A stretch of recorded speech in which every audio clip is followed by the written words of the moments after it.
That maybe somebody here today is like me, and you know that hiding behind the cross is a common theme in Christendom today.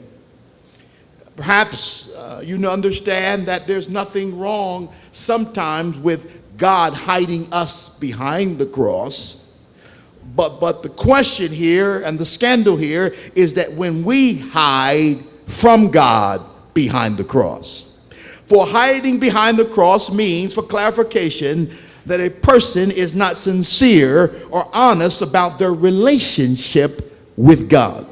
Hiding behind the cross means that a person has a religious pretentiousness that is based on a superficial and shallow religious belief that does not lead to real Christian living.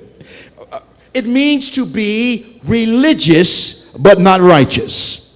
Hiding behind the cross means a person who uses their religion to cover up, or as young people say, to front for their false religious attitude. Paul wrote, for they had a form of godliness, but deny the power thereof. See, when you hide behind the cross, when you're not sincere about your religion, when you're not sincere about your spirituality, oftentimes you can put up a religious front. I'm going somewhere, neighbor. Because in the Greek, in the Latin and Greek, there was this word called hypocrite. Oh, I know it's going to get quiet in this Baptist church. Somebody said, but no longer. I came to tell somebody, no longer have I come to hide behind the cross. But I came to be healed at the cross. But before I can get my healing, I got to get real, because there's this thing called hypocrisy, or as the Greek called it, hypocritus. Big word, but you'll understand it. It takes on that word for someone who is an actor. That's where that word comes from. In those Greek days, they would have these plays, and the actor would have one mask that he would have a smile on it, and the other mask would have an evil face on it. And during the performance, because they didn't have all this seminar and all these special effects, they would change faces while they change characters. Somebody, you know who I'm talking about now. In other words, in one moment, they could have on the face of an angel. But then when they were playing the other role, they would put the face on of the devil, and they would flow from role to role. They were called hypocrites.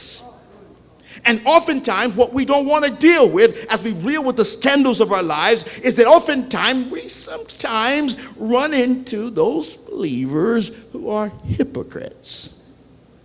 They pretend to know God, but their actions and their attitude displays the emptiness of their faith. They wear a mask on Sunday, but on Monday they'll curse you out and call you everything but a child of God. On Sunday, they'll go to church and they'll have on a dress dragging the ground and cover themselves up. But on Tuesday, the splits will come out, and that pants and dress will be so tight, you'll think that it was painted on them. They'll come to church with their suit on, looking GQ, looking Mike Carone, and all Michael Kors styled from top to bottom. But in the midnight hour, they'll wear a cross on their neck while they're committing adultery with somebody who's not their wife, because they're hiding behind the cross. Everybody comes to church is not saved.